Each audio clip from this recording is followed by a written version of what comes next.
Okay. And that was an example of. Yeah, and consequence. So, I mean, a future pace in this context is a consequence.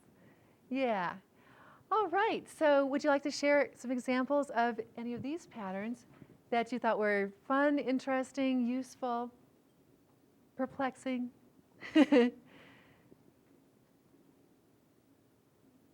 you still remember them. After all this, the dust and the smoke settles, right, from the massive transformations. It was harder for me in some of the examples up here I had an easier time with for prior cause, and it's a little bit difficult in a couple of the ones that we worked with to get into the groove of the prior cause. I don't know why that was, but. Okay. So did the rest of you find that for some beliefs it just fit more easily than other beliefs? I certainly find that to be the case. These are not ones that I would apply for every single belief that I run into. And where they're useful, I find them to be very useful. Okay, any examples or other questions that you have from the exercise? Comments about what assisted you in coming up with examples?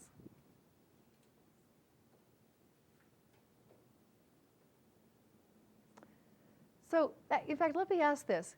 Was it useful for you to use these questions, like what happened earlier that caused this? What happens afterwards as a result?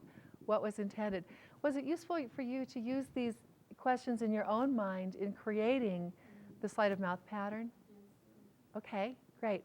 How many of you find it useful also to have a visual representation of here's the event. If I go in this direction, then what's there? What might be there? And if I go in this direction, what might be there? If I go for intent, what do I intend to happen as a result?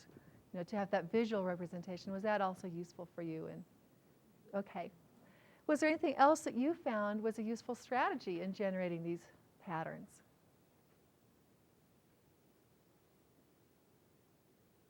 Because I collect them, of course.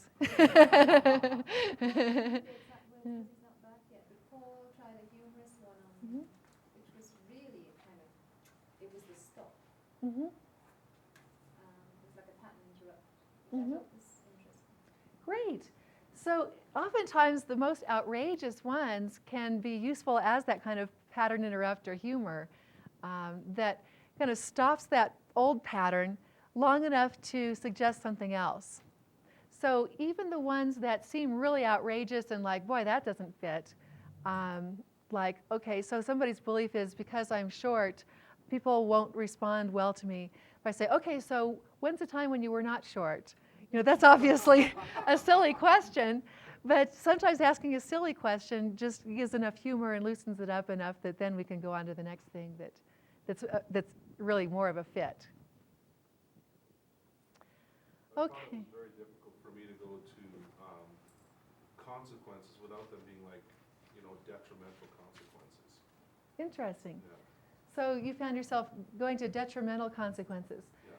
So can you give me an example of a belief that you were working with?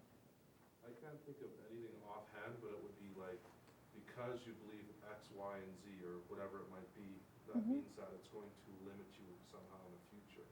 So it was more of a move away than it was a move towards. Yeah, okay. And oftentimes that can be useful in terms of if there's a limiting belief, and then the person might be totally pleased with this limiting belief, but from the outside you can see some way in which it limits them. It doesn't allow them to have the range of choices that they could have. Then showing how this limiting belief actually causes consequences that are not in their best interest can provide a motivation.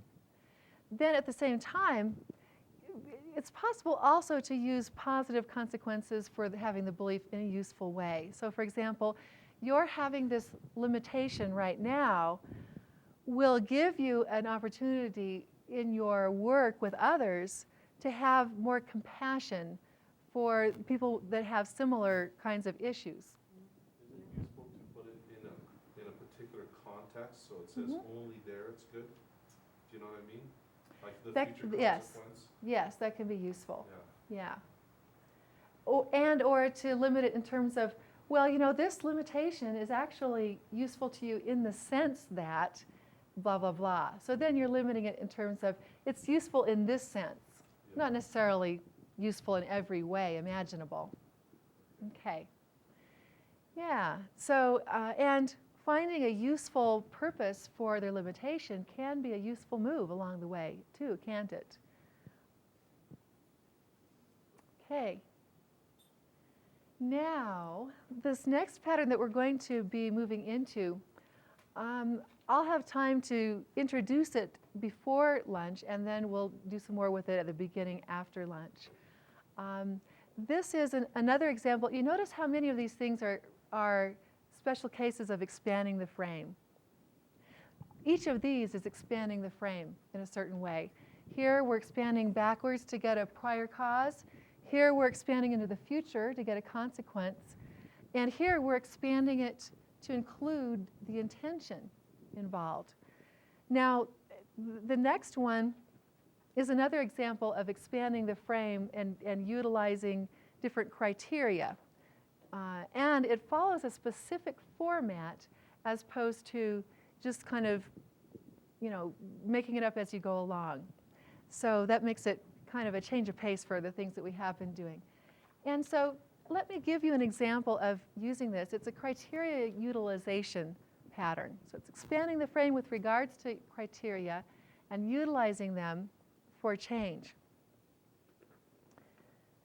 So I worked with somebody who told me, I want to get instruction in certain activities I'm interested in, like guitar, but something stops me. So I said, okay, now you want instruction in guitar. What's important about instruction? And the man said, well, I could develop my abilities and enjoy those abilities to the fullest. So I asked, okay then, what's important about not getting instruction? And the man said, well, all right, it's this stupid little part of me that doesn't want to reveal how little I know. I uncovered this when I was doing some personal work recently. It's like I should be able to teach myself or already know everything. I learned when I was growing up to be compelled to appear as if I have it all together in order to be safe. And so I said, okay, so you want to be safe, and that's important. And I asked him, now, what's even more important than being safe? What's important enough that you'd give up being safe? And he said, well, curiosity, enthusiasm, and learning. And so I said, so getting instruction will help you have curiosity, enthusiasm, and learning, won't it? And he said, well, yes, but if I actually think about approaching someone and revealing my vulnerabilities, I just get this awful feeling in my stomach. So he gave me, just to tell you what we have so far, he has given me the criteria of doing X, what is important, the reason that he wants to do it, the criteria of not doing X. Oops, I've got this, no wonder. I have it finished on the next page here. So the criteria of not doing X, and then what I'm going for next is, well, what's even more important than that? So a higher valued criterion. And the higher valued criteria that he gave me weren't really very effective for him. So they didn't really work in that situation. So therefore, I said, okay, so in this context of approaching someone and revealing your vulnerabilities, what is even more important than being safe? And so I'm asking him again. And this time he pauses and kind of really thinks about it and says, having a full and complete life. And now he really has a physiology shift along with it, whereas before he was just giving me the words. So now I feel like, okay, I've got it here. So I said, all right, now how would revealing your vulnerabilities actually help you have an even fuller, more complete life? And now we get the smoke out of the ears. So his face flushes, his eyes water, the smoke detector goes off. This is all happening at once. And he says, wow, that's a really good one. Could you ask me again? Have you ever had that experience of if something's really working, you want the person to repeat it because consciously you don't even know what they said. So I said, okay, sure. So now that you think about it, how does revealing your vulnerabilities actually result in a fuller life, an even more complete life? Because revealing your vulnerabilities is part of a full life that you had been missing for a long time, weren't you? And so notice again the verbs coming into play. And so he's nodding and he's just not saying very much at this point. So I ask him, so how will your having a full and complete life support you as you get instruction in these activities? And he's nodding. So now I'm just using all the verb forms and presuppositions to help reinforce the change he's already stepped into. And how does having a full and complete life enhance other aspects of your life in ways that support you as a whole person? And he's nodding. And so I ask, so now is there anything that can possibly stop you from getting instruction in guitar? And so he's basically saying, well, it's just a matter now of arranging to have the time. So there's an example of using, expanding the frame to include more criteria and then utilizing those criteria to motivate the person to change. So using those criteria to motivate to change that limitation. And so it's kind of a step-by-step format. I'm debating, I could possibly have time to even demonstrate it before lunch. Why don't I go ahead and jump into it and do so? In order to do this, here's what I would like. I would like someone who's very uncomplicated, a very uncomplicated, simple person. So, and no, I use that to describe myself here. It's do bit.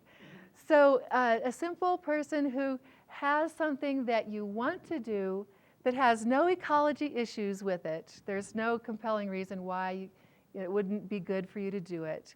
Some simple thing, it might be flossing your teeth, using seatbelts, something that you know would be beneficial, and yet you don't do it. And it could be either participant or coach. Great. Come on, Ann.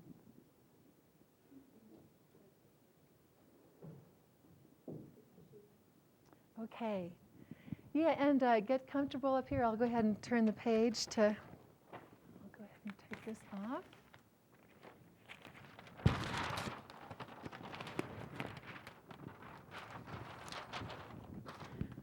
Okay, Ann.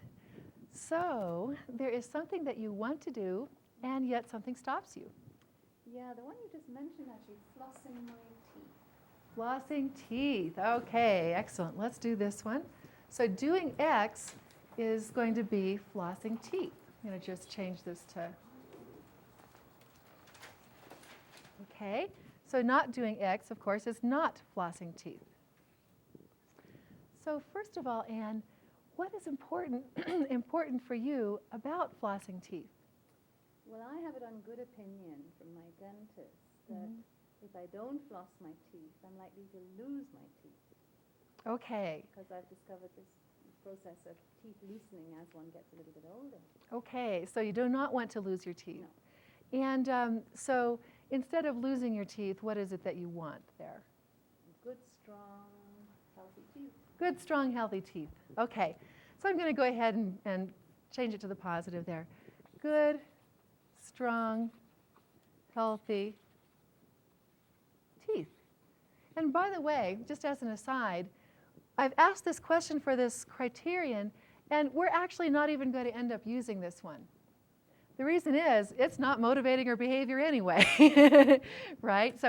But the reason I'm asking for it here is it's a pace. At a conscious level, this is what she recognized as being important, even though it's not actually working to motivate her behavior. So now, next, Ann, I'm wondering, what is important about not flossing your teeth?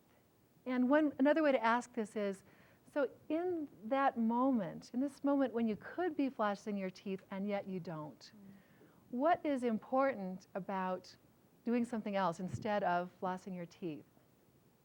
It's relaxing. More relaxing. Okay, to do something else. Okay. Great. It's relaxing. there anything else that you're aware of that's important about not flossing your teeth? Well, it might also be preparation in the morning. It would be preparation for the day, Mm-hmm. which is, yeah, I guess I quote that as more important. Okay. And in the evening,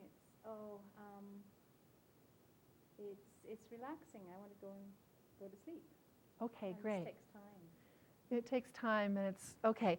So it takes time away from preparing for the day or relaxing. Good. Would it be fair to say then it's important to save time? Or would there be another way to phrase it that fits for you better? Yeah, it's important to save time. Okay. Save time. Okay.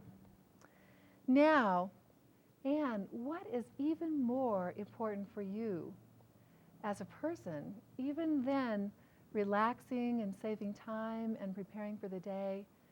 What is even more valuable that's so valuable to you that you would even give up those things? My long-term well-being. Okay, your long-term well-being.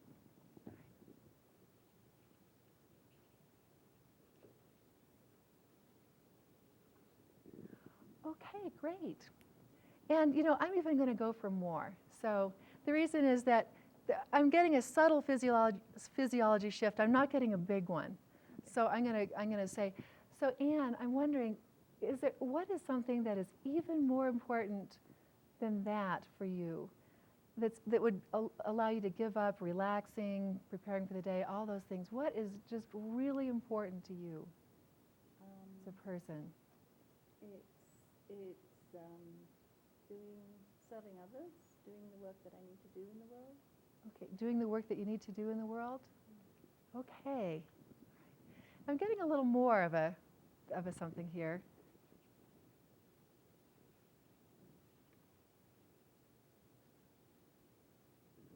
I'll put serve others.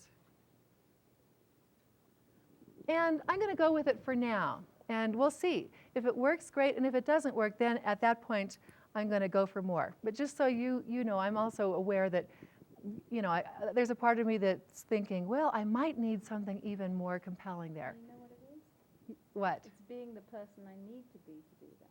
Being the person you need to be to do that, to serve others.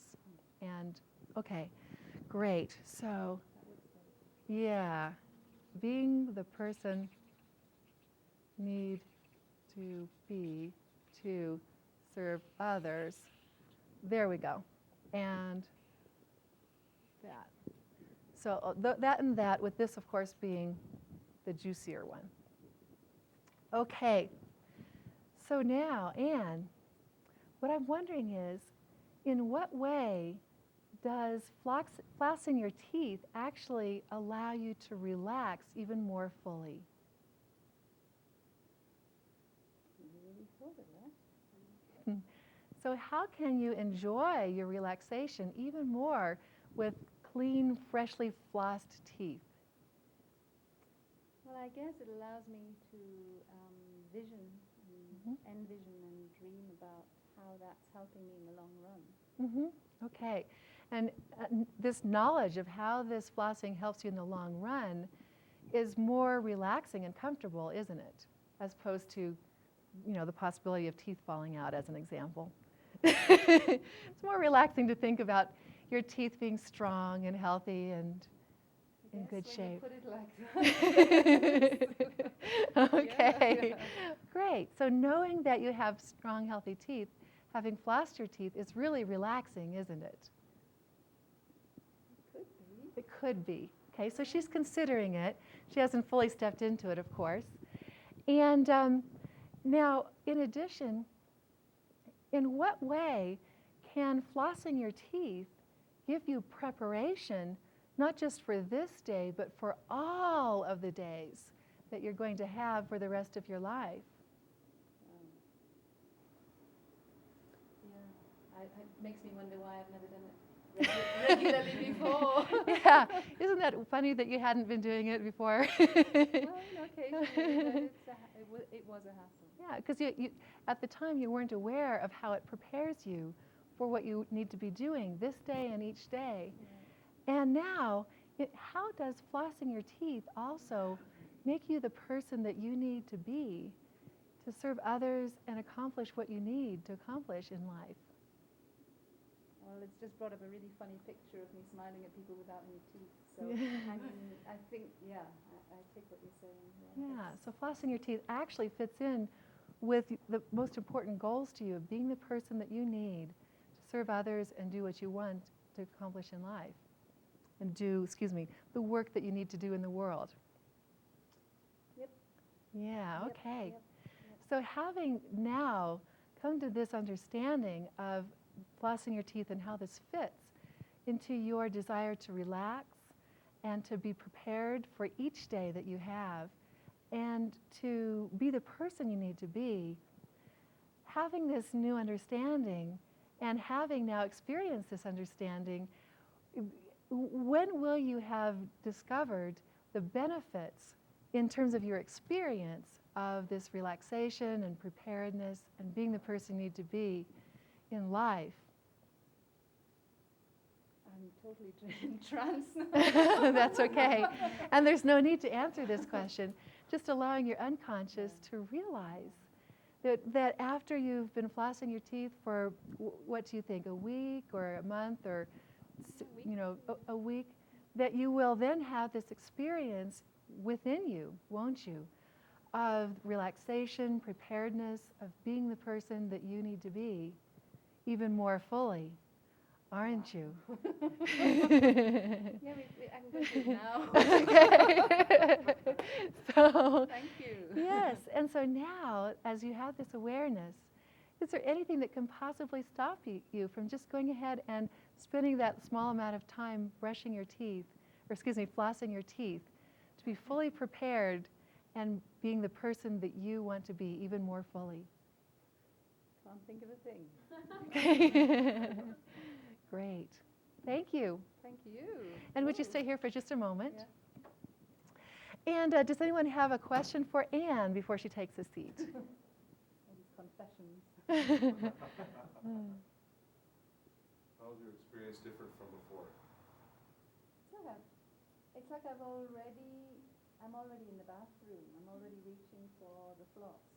And I can't think of a possible objection. There's no part of me that can raise an objection as to why I shouldn't. It's very interesting. To say the least, yeah. Thanks. Any other questions before she? All right. Well, thank you very much. Thank you. Mm-hmm.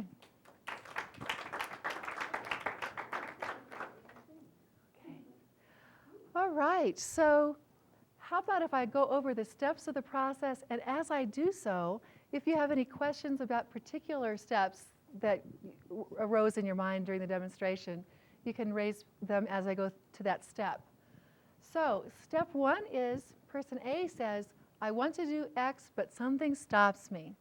And again, for purposes of this exercise, something simple, something that is very doable, that does not have a lot of ecology issues, all of those complications can be dealt with in the course of a complete piece of work.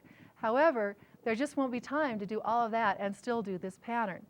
Okay. Now, person B elicits the criteria of doing X and then of not doing X. And to elicit these criteria, all I need to do is say, so what's important about that? What's important about using your seatbelts? What's important about taking a multivitamin? Whatever it might be. And get their criteria.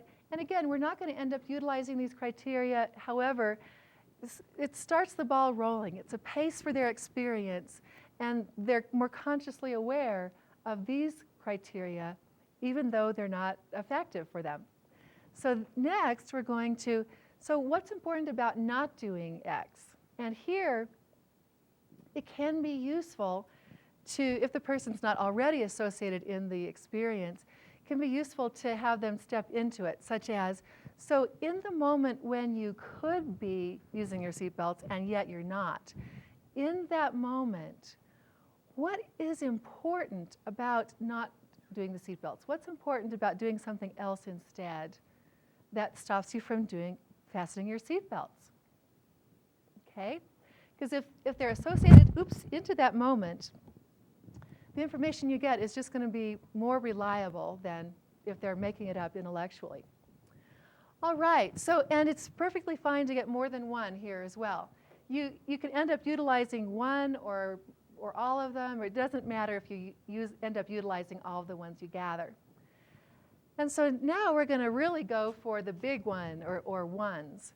So what is even more important than all of these things? What is more important than these?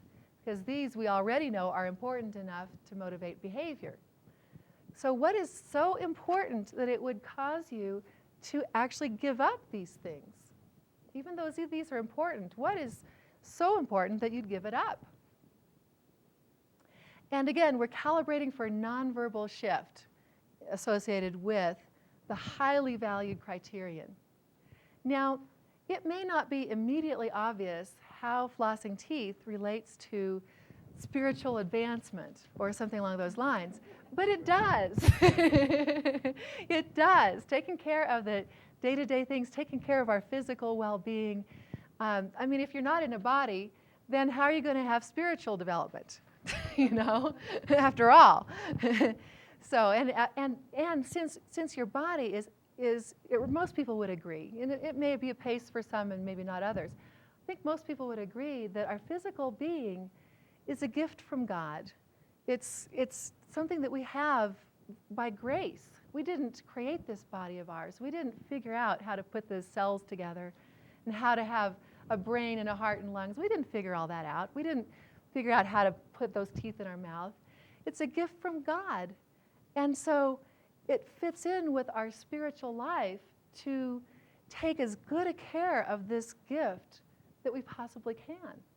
So, you know, there's always a way to link these highly valued criteria to even small specific behaviors that don't maybe at first glance seem like such a big deal, but they're part of a big deal. Okay, so we utilize criteria. Now, the way we're going to utilize these criteria are, let's see, I'll get a different color here. And incidentally, we don't have to do all of these, A, B, and C. We could do just one if that works, or two, or all three, however you want. But what we want to do is say, first of all, actually, I would rather have green here. How does this behavior that you want to do actually fit the criteria that in the past have prevented you from doing it? So how does fastening your seatbelts actually cause you to save time, or whatever it might be? So how does this fit with these criteria that you gathered on step 2B? Okay? And sometimes they will and sometimes they won't. If they don't fit very well, that's okay, because we have more choices. So then we can also go, how does flossing your teeth, how does this behavior fit with your most highly valued criterion? How does it support getting what's most important to you in life?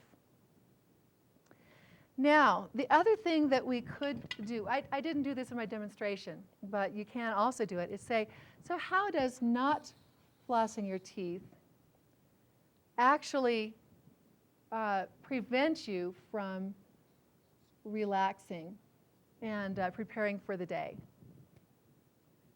So, well, we sort of touched on that a little bit, but we didn't really go for it directly. But that's another choice you can have in your repertoire. How does not fastening your seatbelts actually lose you time, or something along those lines? So those are the three ways of utilizing their criteria to assist the person in congruently doing the task that they want to do. And again, you can use one, two, or all three.